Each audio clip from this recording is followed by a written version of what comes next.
را کے اعلیٰ افسران کی طرف سے من مانی کے مسلسل واقعات اور ہر معاملے میں را کے عمل دخل سے مقامی انتظامیہ اور دوسری سیکیورٹی ایجنسیوں میں شدید رد عمل اور مؤثرانہ چشمک پیدا ہو گئی، جس کی وجہ سے را کو یہاں مشکل حالات سے پالا پڑنے لگا۔ پنجاب آپریشن تھرڈ ایجنسی نے تیار کیا اور اس پر کامیابی سے عمل درآمد ہو گیا۔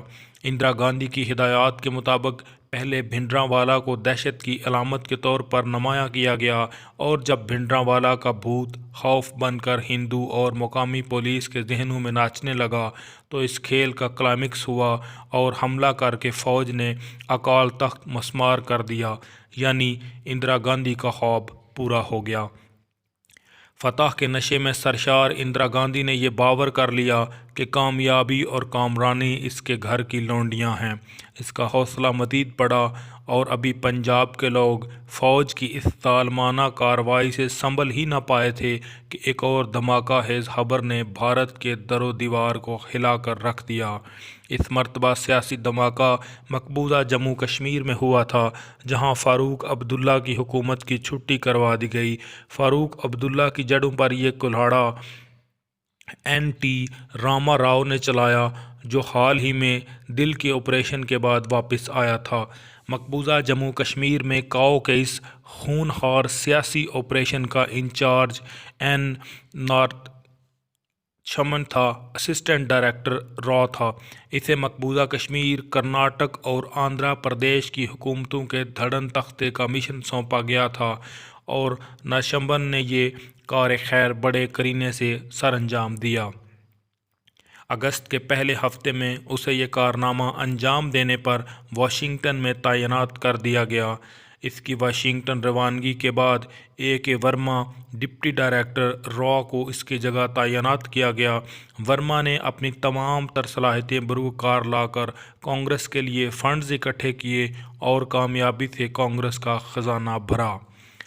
ورما کو بعد میں نرسمبن کے ساتھ واشنگٹن اس مشن پر روانہ کیا گیا کہ وہ امریکی کانگریس اور سینٹ میں کانگریس کی لابی کریں گے اور امریکیوں کو یہ باور کروا دیں کہ بھارت میں کانگریس کی حکومت ہی امریکہ کے بہترین مفاد میں ہے۔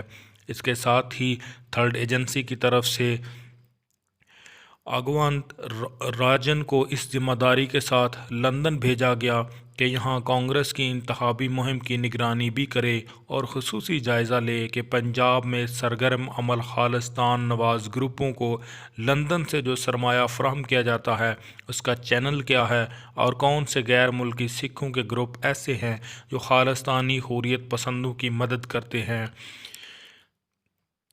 اگویندا راجن کے ساتھ مشہور سکھ لیڈر گنگا سنگھ ڈھلوں سے جنیوا میں ملاقات کی۔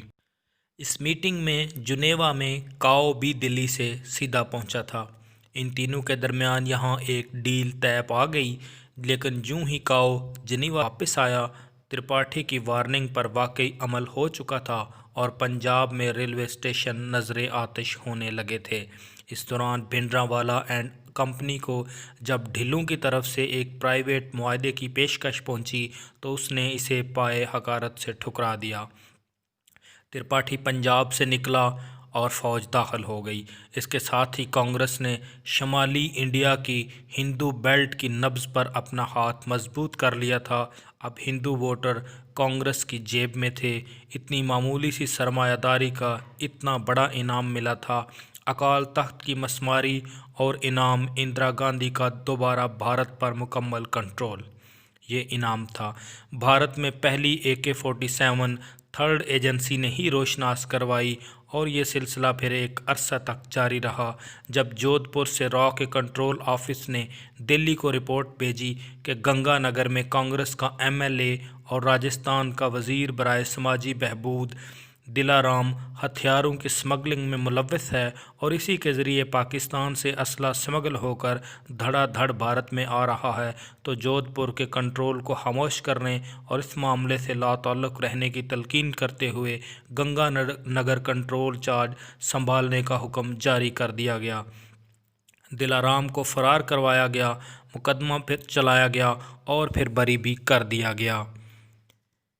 کیونکہ تھرڈ ایجنسی ڈرامے کو حقیقت کا رنگ دینا چاہتی تھی۔ را کی ایک رپورٹ کے مطابق ڈی پی بھیروا نامی ایک اور ایم ایل اے بھی اسلحہ کی اسمگلنگ میں ملوث تھا، لیکن را کو حکم ملا کہ اس معاملے سے الگ ہی رہے۔ را کے ساتھ ساتھ اس علاقے میں موجود دیگر تمام سیکیورٹی ایجنسیوں کو بھی خاموشی اختیار کرنے کی ہدایت کی گئی۔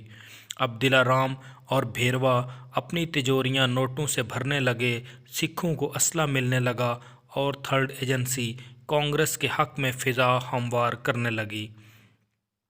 کانگریس کے لیے جو فنڈز حاصل کیے جاتے تھے ان کا بیشتر حصہ تھرڈ ایجنسی کے حوالے کر دیا جاتا۔